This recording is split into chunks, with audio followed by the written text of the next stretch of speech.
નમસ્કાર દોસ્તો, ફરી એકવાર આપ સૌનું ગુજરાત ગવર્મેન્ટ જોબના યુટ્યુબ પ્લેટફોર્મ પર હાર્દિક સ્વાગત કરું છું। આજની વિડીયોમાં સ્પેશિયલ અપડેટ છે જુનિયર ફાર્માસિસ્ટની। જે ઉમેદવારો આરએમસીની હાલ જે ભરતીના ફોર્મ ભરાયા હતા થોડા સમય પહેલાં અને જેની પરીક્ષા આવનારા મહિનાઓની અંદર આવવાની મોટી સંભાવના છે, તો આ ભરતીઓની પરીક્ષાની તૈયારી કરતા ઉમેદવારો માટે આ ખાસ અપડેટ છે। જુનિયર ફાર્માસિસ્ટની પરીક્ષા આપતા પહેલાં ખાસ કરીને તેનો ઓફિશિયલ સિલેબસ અભ્યાસક્રમ તમારે સૌએ જાણવો ખૂબ જ જરૂરી છે। આરએમસીની ઓફિશિયલ વેબસાઇટ પરથી આ સિલેબસ ડાઉનલોડ કર્યું છે। આ પીડીએફ પ્રમાણે જગ્યાનું નામ છે જુનિયર ફાર્માસિસ્ટ આયુર્વેદ। પરીક્ષાનું જે મીડિયમ છે એ ગુજરાતી રહેશે, ખાસ ધ્યાન રાખજો। પરીક્ષાનો સમય 90 મિનિટ એટલે કે 90 મિનિટ, 1.5 કલાક રહેશે।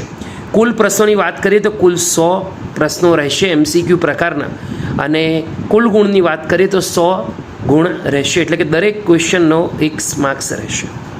નેગેટિવ માર્કિંગની વાત કરીએ તો અહીંયા નેગેટિવ માર્કિંગ નથી, એ તમારા માટે એક પોઝિટિવ પોઈન્ટ છે। લિખિત પરીક્ષાના સિલેબસની દોસ્તો આપણે વાત કરી લઈએ તો સૌથી પહેલાં આવશે રાસાશાસ્ત્ર અને ભૈષાય કલ્પના, એમાં 10 માર્ક્સ છે। બીજા દ્રવ્યાગુના આયુર્વેદિક ફાર્માકોલોજી, એના 10 માર્ક્સ છે। ક્રિયા શરીરના એટલે કે સાયકો ફિઝિયોલોજીના 10 માર્ક્સ છે।